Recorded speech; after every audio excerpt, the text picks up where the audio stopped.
vou dizer algo aqui que às vezes eu tenho que segurar para não falar, mas pela permissão do Espírito eu vou falar. Essa geração é a pior geração de cristãos de todos os tempos. É a geração de cristão mais fraca, mais débil e mais ignorante que já pisou neste solo. Se você comparar, não quero nem pegar o Antigo Testamento e o povo de Israel, mas da primeira igreja que foi fundada em Atos 2, com 11 apóstolos dos 12 originais, e mais o apóstolo Paulo, até os últimos 2 séculos, essa geração é a geração mais fraca que já existiu. É uma geração que Deus não pode cobrar que uma mulher tampe o seu quadril. Não pode cobrar que ela cubra seus seios, que isso é difícil para ela.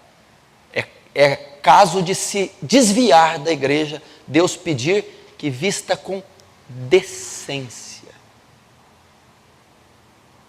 Ninguém aqui tem condição de repartir metade do salário com outra pessoa. Ai de Deus se pedir isso para você. Se Deus pedir com que você pegue metade do seu salário e divide com outro irmão na fé, você não tem condição de fazer. Nós não conseguimos ter comunhão com um crente em Cristo durante a semana. E o que Deus pedia para as outras gerações? Não era para pôr uma blusa para tampar o quadril, nem os seios. Era para ser mastigado dentro do Coliseu por leões. Era para servir de tocha humana no jardim de Nero, queimado com cera quente. Era para ser decapitado por causa do testemunho. Era isso que Deus cobrava. Sabe qual geração nós estamos vivendo? 1 Samuel 2, 3 e 4. Icabode, ou Icabô, foi-se a glória de Israel. Quando a arca foi tomada dos filisteus e levada para Siló, por causa dos crimes dos filhos de Eli, Hofni e Finéias. Essa geração mimada, essa geração que não aceita repreensão, não aceita correção, ela quer oba-oba, ela quer milagre, ela quer Pentecoste, ela quer rolar, ela quer orar em língua, ela quer profecia, ela não quer ser mártir por Cristo. Essa é a pior geração. É uma geração que não reverencia aquele nome que está ali, ó, os atributos de Deus: Jeová, Yavé, Adonai, Elohim, Nissim, Jireh, El Sabaoth, Tsidkenu, o Deus triuno, onipotente. O que a gente faz é colocar nossa roupinha bonita e vir passear no culto. Enquanto que nós devíamos entrar daquela porta para frente com a cabeça baixa, de temor à santidade de Deus. Eclesiastes 5 diz: quando entrares na presença de Deus, ou comparecer diante de Deus, sejam poucas as tuas palavras. Não se apresse em pronunciar a palavra, porque Deus está no céu e tu está na terra. Portanto, sejam poucas as tuas palavras. Eu não sei onde vai terminar essa geração. Ou Deus promove uma perseguição nesse país ferrenha, que vai pôr a igreja brasileira de joelhos, e vai fazê-la jejuar, e vai purificá-la pelo fogo da aflição, ou essa geração inteira vai ser condenada. E por que você está dizendo do Icabode? Por que foi-se a glória? Porque Deus não está mendigando os nossos sacrifícios. Deus não vai submeter essa coisa coxa que nós estamos dando a Ele. Enquanto homens davam o seu sangue, a sua vida, a sua família, nós achamos que estamos quebrando o galho de Deus, indo 2 vezes na semana no culto. Pegando aquele dinheiro amassado de tonto e ofertando para a causa dele. Você acha que Deus vai se submeter a isso?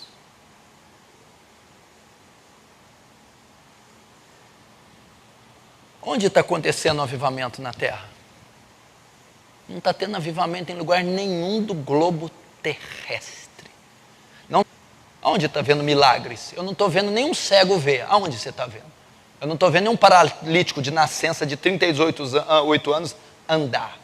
Se você fala que está andando, me mostra. Eu te desafio a me levar. Não está tendo. Não está tendo avivamento, não está tendo sinais. Por quê? Foi-se a glória do Senhor. Você acha que Deus vai dividir a glória dele com gente que fica 3 horas vendo futebol e vem no culto depois?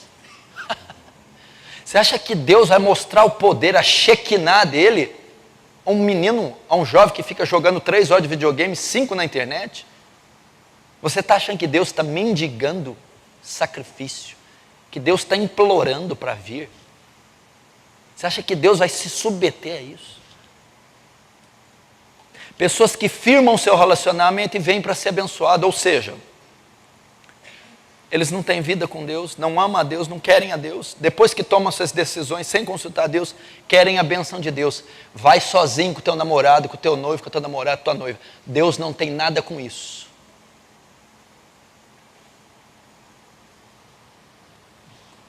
Uma geração mimada. Uma geração, eu vou sair da igreja porque o Senhor não me cumprimenta. Você deve sair mesmo. Porque a minha aliança com a igreja não é com homens, não. É com o homem de Nazaré. Mas é uma geração que, se não for cumprimentada, ela desvia da fé. Ela quer a glória dos homens, porque ela não se preocupa com a glória do Calvário, a glória de Cristo, o sangue. Ela está tão preocupada com o aplauso dos homens, o reconhecimento dos homens. E você quer que Deus divide a glória dele com isso? Você quer que Deus transforme? Então você nota no cenário mundial. Que avivamento nós estamos tendo? Já que a glória de Deus foi tirada, é um avivamento midiático, tecnológico, eletrônico. Então você está vendo os pastores e grupos evangélicos explodindo na mídia, nas redes sociais, nas TVs abertas e fechadas. É o máximo que eles estão conseguindo. Mas não há poder de Deus em lugar nenhum. Não há mortos ressuscitando, leprosos sendo curados, cegos enxergando. Não há corruptos estadistas, publicanos e prostitutas se convertendo genuinamente. Não há avivamento. Quando Israel pecava, ele deixava seguir após outros deuses. Deixava de falar com o povo. Entregava o povo ao opróbrio e à vergonha. Nós não entregamos metade do nosso dinheiro. A igreja primitiva entregava todos os seus bens, depositava aos pés dos apóstolos. E eles distribuíam e dividiam a cada um segundo sua necessidade.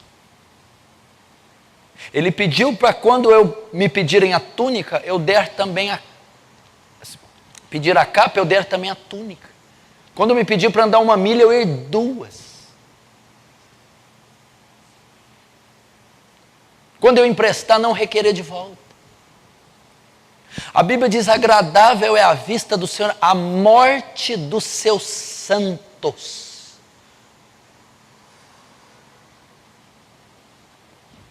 Onde a gente vai parar? Uma geração que não consegue orar de joelhos 30 minutos. Não consegue. Como é que nós vamos ter a glória de Deus? Pode ler na história, não estou falando por mim não. Lê, estuda a história da igreja de Atos 2 até 2 séculos atrás. Até o século 18. Estuda. Você vai ver que não tem nada a ver com o que nós estamos vivendo. Então se você virar essa cadeira de baixo, você vai ver que tem chiclete colado nela. Quem que colou? Ímpio, endemoniado? Não, crente. Você vê mãe entrando com o filho, que o filho chutando a canela, xingando, correndo na igreja. Não tem o menor bom senso cristão a educação dessa criança. Não tem nada. Eu acredito que os evangélicos, eles vão no domingo nas missas. É igualzinho. Nós vamos nas nossas missas evangélicas. Nós vemos cumprir a liturgia. Depois, quando nós saímos da porta para fora, há uma vida social, civil. quase que idêntica do ímpio. Sabe como que a igreja teria que funcionar? E eu não sei o que eu vou fazer para fazer isso. Primeiro, eu vou ter que sangrar meus joelhos e buscar muito a Deus em oração. Segundo, vai ter que ser feita uma reforma a longo prazo. Mas todo o cristão verdadeiro, biblicamente, eu estou dizendo Bíblia, não é o que você está acostumado com RR, Edmar, eu não dou conta mais disso. Eu não dou conta mais do televangelismo, eu não dou conta. Eu não dou. E nem de nada que você vê em qualquer lugar de livraria. Eu vou para a Bíblia. Sabe como deveria ser um cristão? Como era os cristãos lá em Antioquia? Os discípulos pela primeira vez foram chamados de cristãos, pois se pareciam com Cristo. E vai nos primeiros séculos. Como que era? Depois o pós-reforma.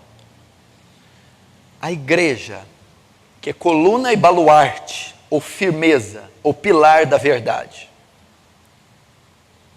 É através da igreja que a verdade se manifesta na terra.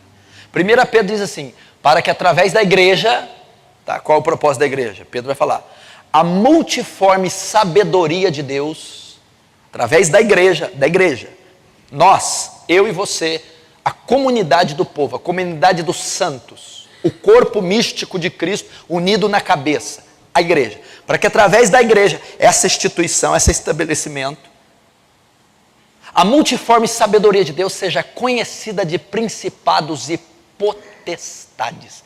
Deus é reconhecido na terra, através do mundo, pelo mundo espiritual, através da igreja.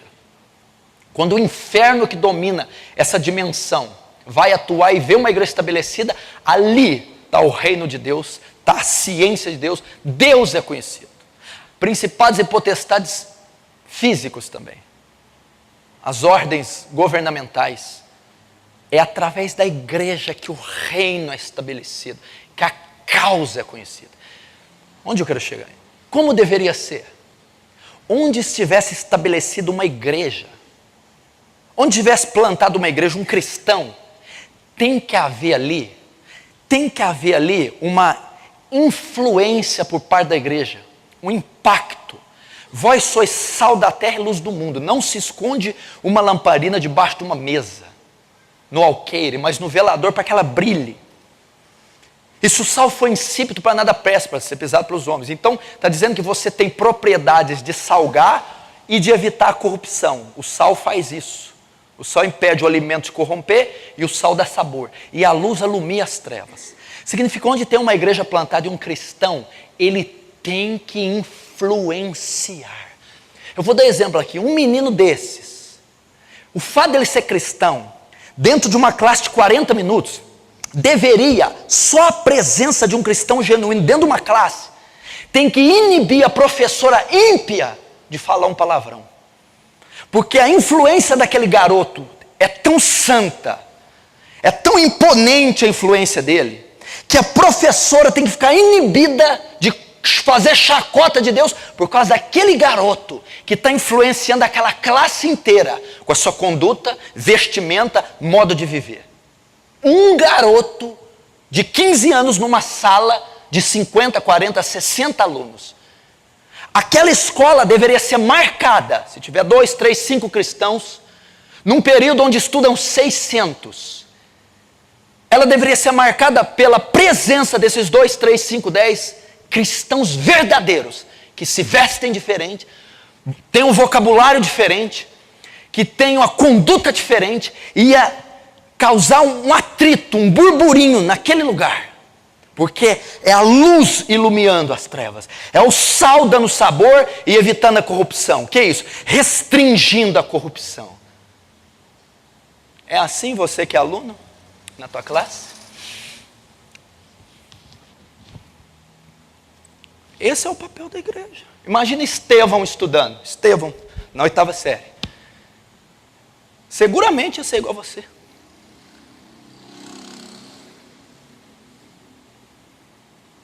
Deveria ser assim. E não pense você, isso é para aquela época. Não, é para essa época que eu vou trabalhar para chegar nesse ponto. Porque se não chegar nesse ponto, nós estamos fora. Na repartição do trabalho é a mesma coisa. Na vizinhança a mesma coisa. Nós não somos notados. Seja a vossa equidade notória a todos os homens. Perto está o Senhor. O que é equidade? A vossa justiça, o vosso cristianismo, o vosso evangelho seja notório. Não se esconde uma cidade fortificada no monte, debaixo de uma mesa. Não podemos ser omissos, temos que brilhar. Por isso que eu estou falando que a nossa geração é a mais débil. Ela não influencia. A cidade de Franca, por exemplo, a Aliança do Calvário tem que chegar num ponto que a cidade de Franca é impactada pela comunidade calvariana. Há casamentos aqui que constrangem os outros casamentos. A educação familiar aqui que constrange outras. Métodos de educação, princípios que estão contagiando a cidade, que estão causando polêmica, ou estão causando perseguição ou influência. A conduta daquele marido calvariano, cristão, ela é incomum, invulgar, ela é distinta e ela mexe, ela inibe, ela confronta as demais condutas.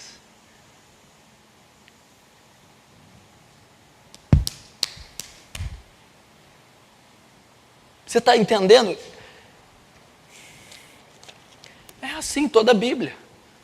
Todo mundo sabia quem era a nação de Israel na antiguidade. Era uma nação diferente. A única nação monoteísta. Cultuava um Deus só. A única nação que se santificava, separava das outras tribos e povos. Era distinta. E onde estava influenciava, que mostrava a força da lei, a força do seu Deus, a força da disciplina e da obediência. E a igreja de Atos? Tertuliano chegou a dizer que o sangue dos cristãos servia como semente. A cada 2 que você matava e caía no chão o sangue, brotava 30, 50. Foi tão forte essa frase de Tertuliano que os imperadores começaram a acreditar e pararam de matar os cristãos. Porque estava tendo um avivamento com o sangue dos cristãos. Eles eram decapitados, mastigados, engolidos, queimados e brotavam. E outros se convertiam. Agora, assim, sem que ninguém perceba, dá uma olhadinha para como você veste. Dá uma olhadinha. Tem muita diferença do ímpio? Dá uma olhadinha para suas notas na escola, ali na mente. Tem diferença do ímpio? Dá uma pesquisada no teu vocabulário. O teu nome, quantas finanças, dívida, protesto, tem muita diferença do ímpio. Como você trata a esposa, como você conduz teu casamento, quando você cria seus filhos. Agora você quer seguir Freud, Lacan, você quer seguir a psicologia? Faça bom proveito. Eu vou seguir a palavra. Corrija o teu filho com a vara. Nem por isso morrerá, mas salvará a alma dele do inferno. Acabou, a Bíblia manda dar vara. Ensina o caminho que a criança deve seguir e quando crescer, não se desviará dele. Isso é cristiano, isso é igreja. A Aliança do Calvário está estabelecida aqui. Qual que é a influência que ela está exercendo sobre a Câmara dos Vereadores? Qual a influência que ela está exercendo sobre os projetos escolares? Sobre as famílias? Se eu ir na tua casa, você é calvariano. Você ouve pregações aqui, você sabe. Eu quero ficar um dia com você. Eu vou saber se você é de Deus ou não. Vou passar um dia com você. Eu vou ver se é acordar o seu devocional. Vou ver se é comer, tratar a família. E aí? Primeiro acorda atrasado, não lê, não ora, não faz nada com ninguém. Briga com a mulher, sai atrasado, vai para a escola. Fala, toma advertência, volta. E acabou. Foi-se a glória. E Deus vai vir aqui se humilhar para nós? Para a gente que não ama Ele? Que não passa meia hora em oração? Que não consegue jejuar porque tem uma autopreservação? Tem que tomar cuidado com a vesícula? Não dou conta. Deveria ser assim o cristianismo.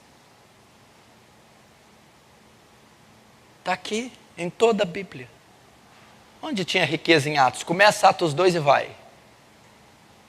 Não havia templos para eles. As primeiras igrejas foram ser depois de séculos. Eram em casas. Não tinha patrocínio, não tinha rádio. Era a comunidade do povo. Um ajudando o outro, intercedendo por outro, chorando pelo outro. Depois vieram as perseguições. Foi parar só no século III. Foram 300 anos de martírio.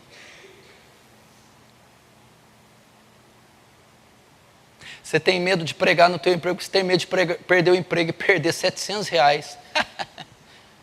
Ai, Jesus. Porque quem te sustenta é o emprego e os R$700. Não é o dono do ouro e da prata. Não é aquele que abre uma porta e ninguém fecha. Você tem medo de tomar uma advertência da professora. Você já não gosta de estudar mesmo, toma 10. Pelo menos toma, não pela incompetência. Toma porque está pregando o evangelho.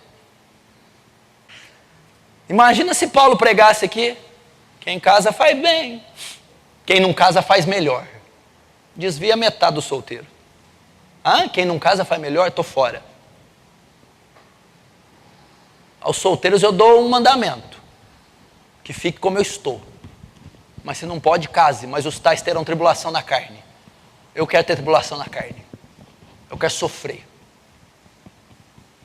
Não pode pedir nada. O que o Leonardo Ravenhill fala? 5 minutos na eternidade. E nós oraríamos mais, suaríamos mais, sofreríamos mais, sangraríamos mais. Isso é cristianismo. Pastor, mas esse fardo é muito pesado. Mas não sou eu que disse. Ele disse: quem quiser me seguir, opção. Tome a sua cruz, negue a si mesmo e segue-me. Quem quiser achar a sua vida, perdê-la. Mas quem por amor de mim perder sua vida, acha-la. Mestre, eu quero te seguir, mas o meu pai, deixa eu sepultar meu pai. Deixa os mortos sepultarem os mortos. Rabi, o que faço para entrar na vida eterna? Conhece os mandamentos? Sim, tenho cumprido ele desde a minha mocidade. Mas uma coisa te falta: vende todos os seus bens e reparta aos pobres, então terá um tesouro junto ao céu. O jovem rico é o modelo da igreja moderna. Saiu triste, porque possuía muitos bens. Pastor, mas o senhor tem que contextualizar, vírgula. Jesus Cristo, que a palavra é o mesmo ontem, hoje e sempre será. Passarão os céus e a terra, mas a minha palavra não passará. Não seria melhor você, com a microvida que você tem, micro. Nelson estava me contando ali que foi num velório de um amigo, de 24 anos. Sabe de que ele morreu? Infarto. 24 anos. Infartou. Ele infartou. E cumpre isso aqui, ó. Segura. Olha aqui que cumpre. Quanto ao homem, os seus dias são como a relva, como a flor do campo. Assim ele floresce, pois soprando nele o vento, desaparece, e não conhecerá daí em diante o seu lugar. É assim, como a relva floresce, o vento sopra, não se achou mais o seu lugar. Assim é o homem. A brevidade da vida. Agora olha esse. Deus falando ao homem: se lhes dá, eles o recolhem. Se abris a mão, eles se fartam de bens. Mas se oculta o rosto dos homens, eles se perturbam. Se lhe cortas a respiração, morrem e voltam para o pó. Pois todos os nossos dias se passam na tua ira, acabam-se os nossos anos, como um breve pensamento. Os dias da nossa vida sobem a 70 anos, e aqueles que têm mais vigor chegam até 80. Mas o que passar disso é canseira e enfado, porque tudo passa rapidamente e nós voamos. Ensina-nos a contar nossos dias, de tal maneira que alcancemos coração sábio. Diante das declarações que eu dei e dos textos que eu abri, significa que há a probabilidade de uma igreja desse tamanho de você ser a próxima vítima daqui meia hora. Você está profetizando que eu vou morrer, pastor? Primeiro eu não profetizo, porque a época dos profetas já passou. Eu só exponho a palavra. Eu estou afirmando que você pode morrer. Agora, tudo bem, você pode não morrer amanhã. Daqui 5 anos, 1/5 dessa igreja está morto. Daqui 20, 1/3. Daqui 50 anos, 90%. Daqui 100, eu, você e qualquer membro dessa igreja, mortos. E diante de tudo que eu falei, por que então não pegar essa microvida e vivê-la para a glória de Deus? Por que não influenciar toda a sua escola? Por que não influenciar a sua repartição? Por que não gastar o seu dinheiro em empreendimento evangelístico? Pastor, não sei pregar, mas Bíblia eu sei comprar. Eu vou ligar na Sociedade Bíblica do Brasil. Fecha um pacote de Bíblia aí, o mais barato que você puder. Você está contribuindo com o reino. Pastor, não sei falar, mas joelho no chão eu sei botar. 3 horas toda madrugada. Influencie. Viva para Deus. Quando eu me converti, nesse primeiro ano de conversão, o livro Heróis da Fé veio em minhas mãos. E o livro Trocar a Trombeta em Sião, do David Wilkerson. Então, no primeiro ano, eu já fui influenciado por histórias de Savonarola, Lutero, David Brainerd, Hudson Taylor, Guilherme Carey, John Wesley e Jonathan Edwards e os demais. Então eu foquei o meu cristianismo no cristianismo histórico, antigo, bíblico.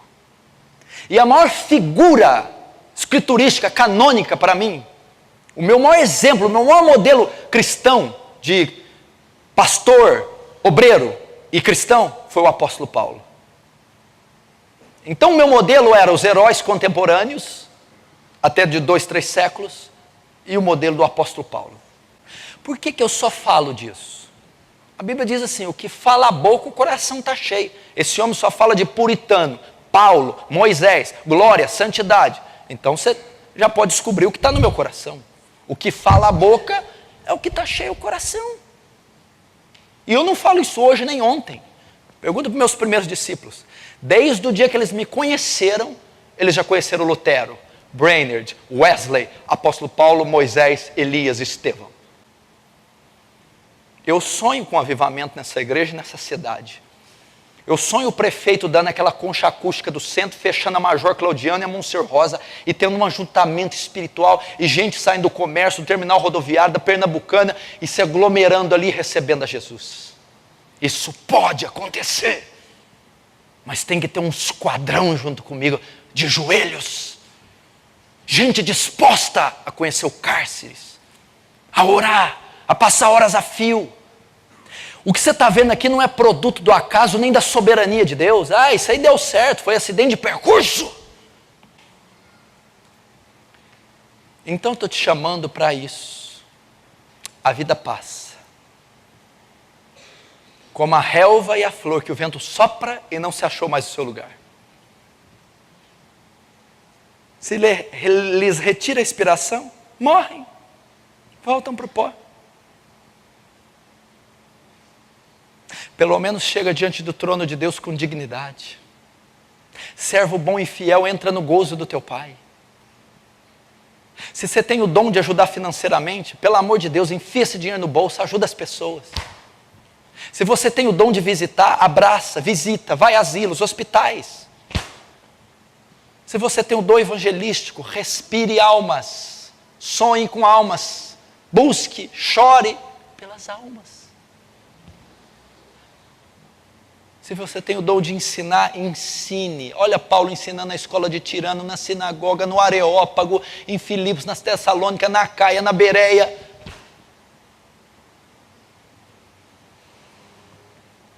Jejue. Eclesiastes 12 diz assim: lembra do teu Criador nos dias da tua mocidade, antes que te venham os maus dias e diga, não tem mais nele contentamento. Salomão está dizendo, gasta a sua vida enquanto a musculatura está robusta, enquanto a voz ainda está grave, enquanto tem disposição, que vai chegar o dia que o sol perderá a luz e a lua. Ele está dizendo que o sol e a lua, juventude, e a noite, o dia mau, a velhice. Lembra do teu Criador agora. Vai ter dia que você não vai ter disposição para evangelizar mais, não vai ter mais força para visitar uma senhora, e esse dia está chegando, o dia que você não vai ter mais disposição de andar na rua para pregar, de ir num vale ajoelhar, de fazer um jejum mais forte, porque o organismo já não suporta. Então você vai estar numa cadeira travado, ou numa casa aposentado, e vai dizer, eu estou aqui com 65, 60, 70, 72, 80, e eu não fiz nada para Deus. Eu estou com 70 anos, eu não trouxe uma alma para Jesus. Eu não tenho horas de oração no currículo. Eu não fiz nada para a causa. Eu não patrocinei nenhum evento social. Eu não transportei Bíblia. Eu não ajudei família a ninguém. E agora que eu caí na real, o dia mau chegou. Eu não posso mais servi-lo. Não tem força muscular. Não tem disposição de locomover. Não tem voz para pregar. Agora eu preciso ser cuidado. Preciso ser pagiado.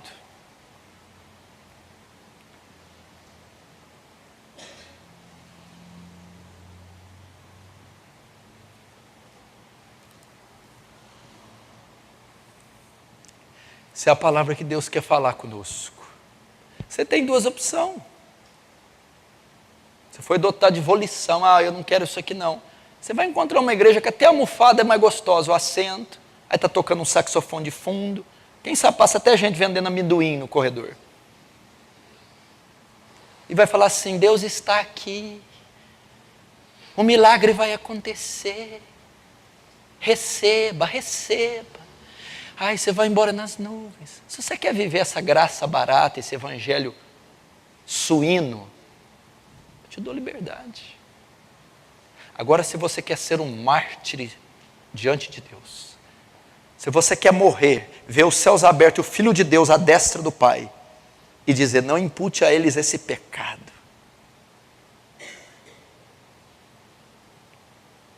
Se você quer estar lá na galeria de Hebreus 11, será que um dia eu vou ser colocado lá? Homens que a terra não era digna deles ter pisado. Olha o que a Bíblia fala. Pela fé, ruíram as muralhas de Jericó, depois de rodeadas 7 dias. Pela fé, Raabe a meretriz não foi destruída com os desobedientes, porque colheu com paz os espias. E que mais direi? Certamente me faltará o tempo necessário para referir o que há a respeito de Gideão, Baraque, Sansão, Jefté, Davi, Samuel e dos profetas, os quais, por meio da fé, subjugaram reinos. Um homem subjugou, restringiu, dominou, um homem, um reino inteiro, uma sociedade, uma nação, um homem, os quais pelo meio da fé subjugaram reinos, praticaram a justiça, obtiveram promessas, fecharam a boca dos leões. Daniel, quando foi jogado na cova, leões esfameados da Líbia, vocês não vão me tocar. Extinguiram a força, apagaram a força do fogo, escaparam o fio da espada, da fraqueza tiraram força, fizeram-se poderosos em guerra, puseram em fuga os exércitos estrangeiros. Davi botava para correr exércitos inteiros. Mulheres receberam pela ressurreição seus mortos. Alguns foram torturados, não aceitando o seu resgate para obter uma ressurreição melhor, mais digna. Outros, por sua vez, passaram pela prova de escárnios e açoites. Sim, até de algemas e prisões. Foram apedrejados, provados, cerrados pelo meio, Isaías, mortos ao fio da espada. Andaram peregrinos, vestidos de pele de ovelhas e de cabras, errantes pelo deserto, necessitados, afligidos e maltratados, homens dos quais o mundo não era digno. João Batista, sabe de quem está falando aqui? Homens errantes pelo deserto? Peregrinos, significa o quê? Não tem morada certa. Vestido de pele de ovelha e de cabra, necessitados, afligidos e maltratados, homens que o mundo não era digno de ter pisado. Elias, João Batista, Eliseu, homens dos quais o mundo não era digno de ter pisado, errantes pelos montes e pelos desertos, pelas covas, pelos antros da terra. Ora, todos esses que obtiveram bom testemunho, por sua fé não obtiveram, contudo, a concretização da promessa, por haver Deus provido coisa superior a nosso respeito, para que eles sem nós não fossem aperfeiçoados. Essa deveria ser a igreja cristã, a igreja bíblica. Eu já te disse aqui que os puritanos, no século 17, eles estimavam muito o decálogo, os 10 mandamentos, e um dos que eles mais estimavam é o que está relativo ao atributo mais inerente de Deus, a santidade de Deus. Santidade de Deus é o único atributo que é elevado ao 3º grau de repetição na Bíblia. Santo, santo, santo. Não existe Deus é amor, amor, amor, Deus é justiça, justiça, Deus é bom, bom, bom. Não tem. Agora existe Deus é santo, santo, 3 vezes santo. E o 4º mandamento do decálogo diz: não tomarás o nome santo do teu Deus em vão. Jesus vai lá e repete na oração do Pai Nosso: santificado seja o teu nome. O judeu ortodoxo não pronuncia o nome Yahweh, Yahvé, porque ele tem medo de macular a santidade de Deus contida no nome. Então ele fala Adonai, ele não fala Yahvé, que é o nome que Moisés recebeu no Sinai. Eu sou, porque o nome está intrinsecamente ligado à pessoa. Assim como a pessoa é 3 vezes santa, o nome também o é. Então a comunidade puritana era tão poderosa, tão influente, que ela conseguiu mudar o nome de Deus na sociedade, para que o ímpio não pronunciasse Deus blasfemando o seu nome. Essa era a influência que eles tinham na sociedade caída. Essa é a cidade fortificada, a lâmpada que brilhava na escuridão. Esse é o sal que salgava. Vai ver nos feriados onde os Elias estão, onde os João Batistas estão nessas datas. Estão enfurnados dentro de covas e cavernas, enquanto eles se divertem e comem do pão da terra. Eu quero o pão da vida. Eu preciso das tábuas de pedra escritas. Eu preciso daquele dedo fumegante escrevendo no meu coração a lei. Eu preciso que o evangelho seja me entregue como foi entregue lá na Arábia por Paulo. Eu preciso de uma revelação mais majestosa da glória de Deus. Mas você não tem que se divertir, desfrutar. Eu vou ter uma eternidade para fazer isso. Porém, quando eu gasto esse restinho de vida me entregando a Deus. Quando questionaram a Madre Teresa de Calcutá, uma freira idólatra que ganhou o Prêmio Nobel da Paz da década de 90. Madre Teresa, a senhora está muito velha, a senhora devia descansar. A idólatra responde: terei muito tempo para descansar na eternidade. Qualquer crente falaria: Deus te usou, irmão. É verdade. Deus te usou, irmão. Eu tenho que descansar. O que Charles Studi escreveu? Tem um livro dele que chama A Biografia de Charles Studi. Procure e compre. Um dos melhores livros já foi publicado, cristãos. Um homem que teve a audácia de repreender Hudson Taylor. Um homem que ofertou para o ministério do Moody, Charles Spurgeon e do Hudson Taylor. Contribuiu com o ministério desse povo. Charles Studi. Ele disse assim: uma vida só, e logo passará. E somente aquilo que for feito por Deus ou por Cristo permanecerá. Escute o que eu estou te falando. Você ainda vai ver aqui nessa plataforma muitos velórios sendo realizados. Ninguém é eterno. Ninguém dura para sempre. Vai começar a ver velórios. O irmão fulano foi. O irmão Beltrano foi, teve infarto, outro teve AVC, outro bateu, outro sofreu um acidente, não resistiu aos ferimentos.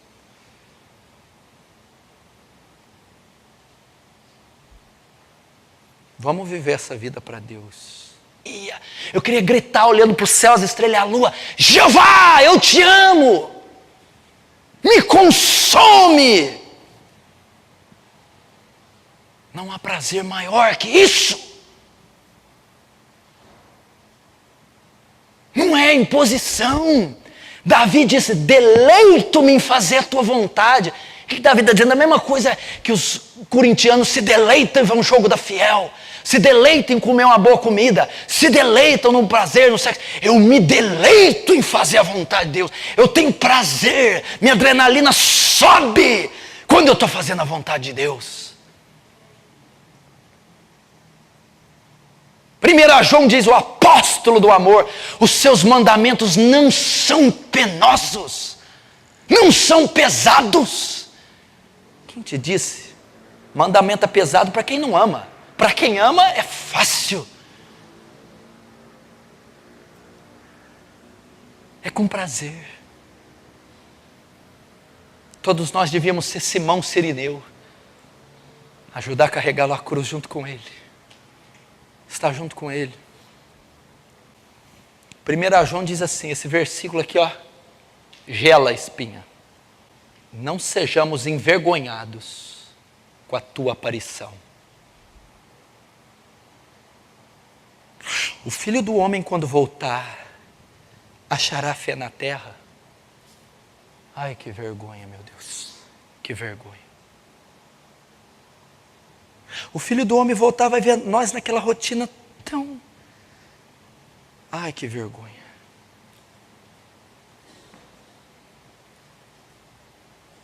Que vergonha.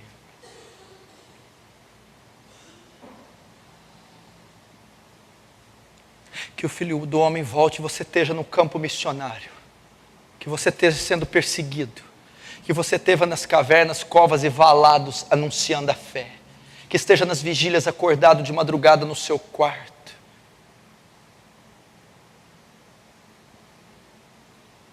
Que esteja se santificando.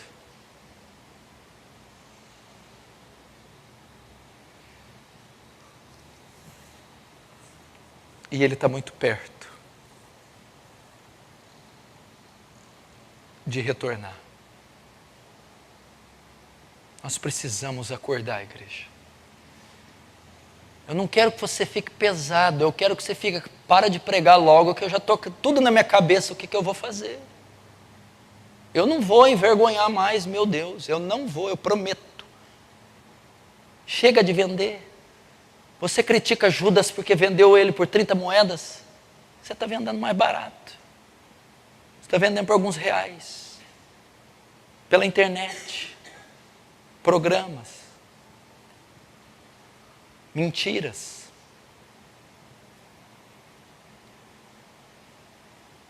Eu quero que essa igreja volte ao primeiro amor.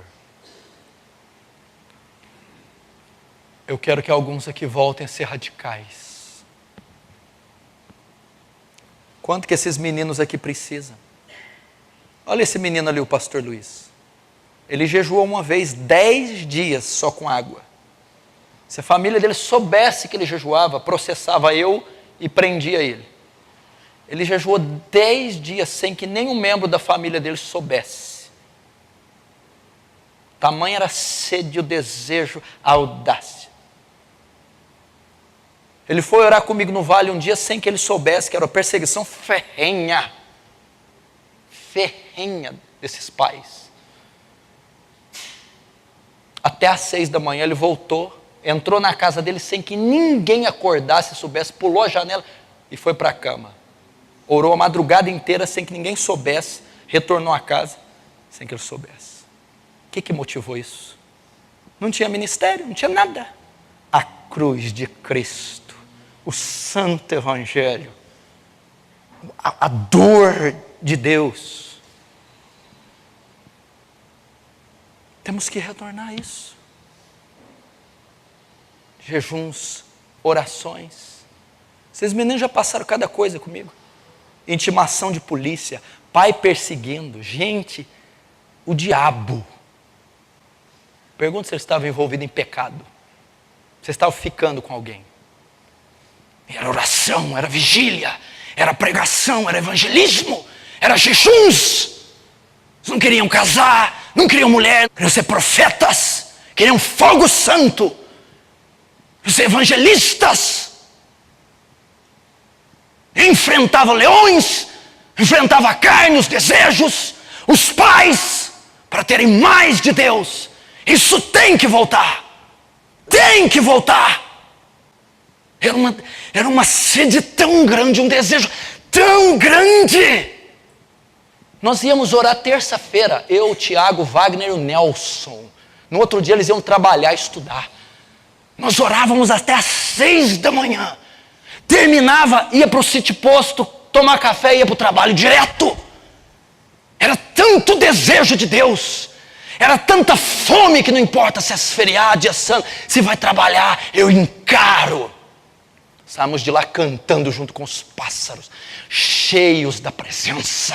Se tivesse alguém naquele monte com uma R-15 metralhadora, se parasse na nossa frente, nós iríamos simplesmente pisar sobre essas pessoas.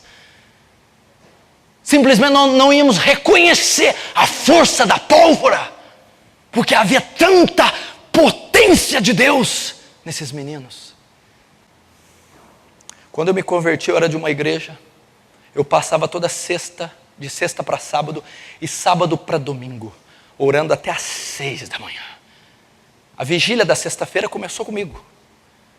Depois o pastor Luiz, eu e ele, sexta para sábado, sábado para domingo, até às 6 da manhã. Depois veio o Cunha, até às 6 da manhã.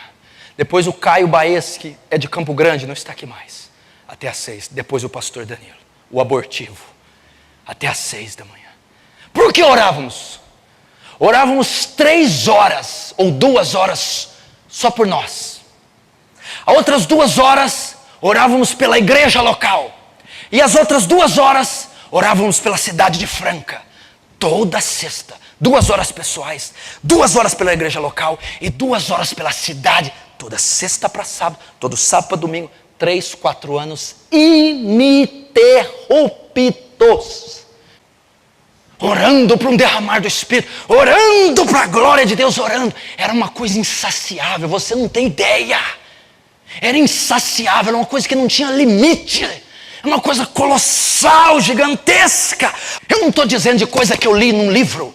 Eu não estou contando o conto de Lutero, Agostinho, Tomás de Aquino. Eu estou dizendo o que eu vivi, o que eu fiz, o que Deus, por graça e misericórdia, permitiu que eu fizesse com esses jovens. Primeiro amor. E você quer ter os mesmos resultados sem fazer as mesmas coisas? Você quer pregar como o pastor, ter as almas que ele tem, sem fazer o mesmo?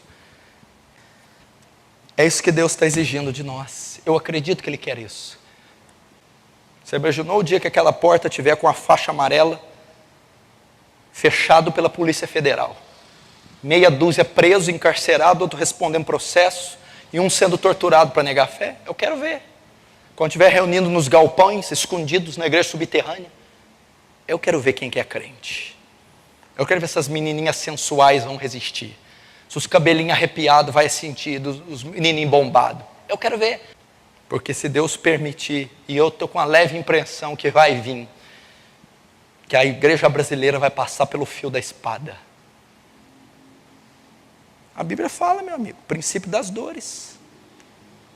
Que a igreja vai ser fustigada, vai apanhar no comecinho. Segunda-feira na escola você tem que ser sal da terra, jovem, e luz do mundo. Você no emprego, pelo amor de Deus. Você tem que andar com a pasta, com os seus materiais, os seus utensílios profissionais.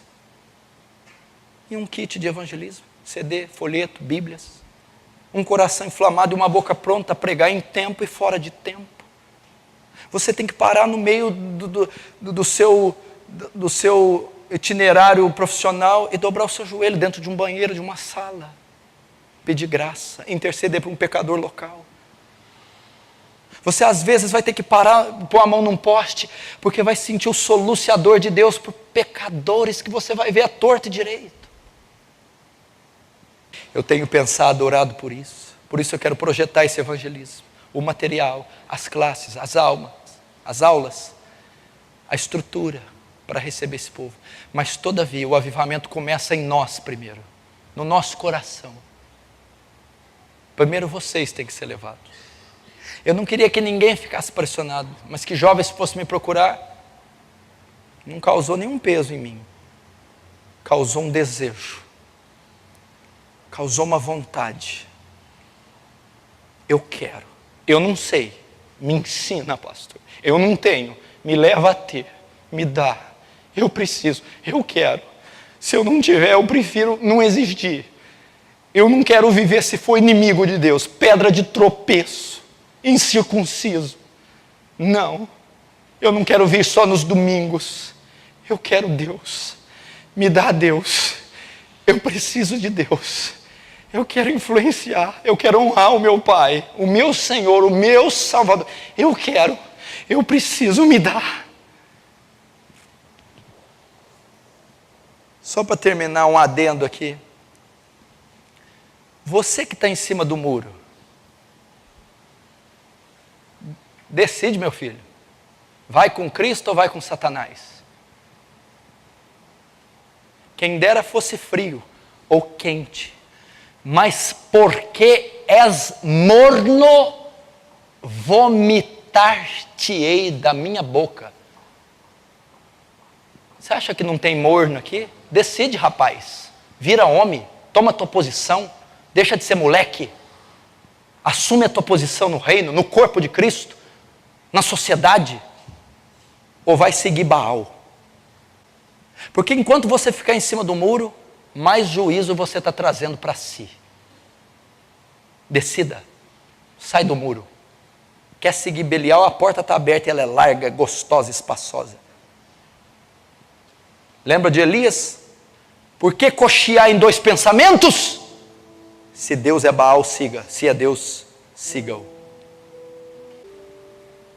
Eu falei um dia na vigília, eu preciso de meia dúzia. Deus, eu quero meia dúzia de gente que tem sangue no joelho, que ama a Deus, que é santo. É o suficiente. E é assim que nós vamos mudar. Mais uma vez te digo, não há fardo nenhum nisso. Graça. Graça. É a ação de Deus através de vaso de barro. Graça. Só que eu tenho que me posicionar e bater continência para o capitão da salvação. Franca está esperando.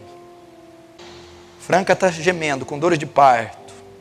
Está aí, ó, os prostíbulos infestados. As escolas infestadas de pornografia, palavrão e pecado. As faculdades infestadas de orgia. A sociedade infestada de heresia. E a coluna e firmeza da verdade, inerte. Se posicione. Igreja, está ficando sério. O tempo está se cumprindo. Pode ser tarde demais. Vamos fechar nossos olhos.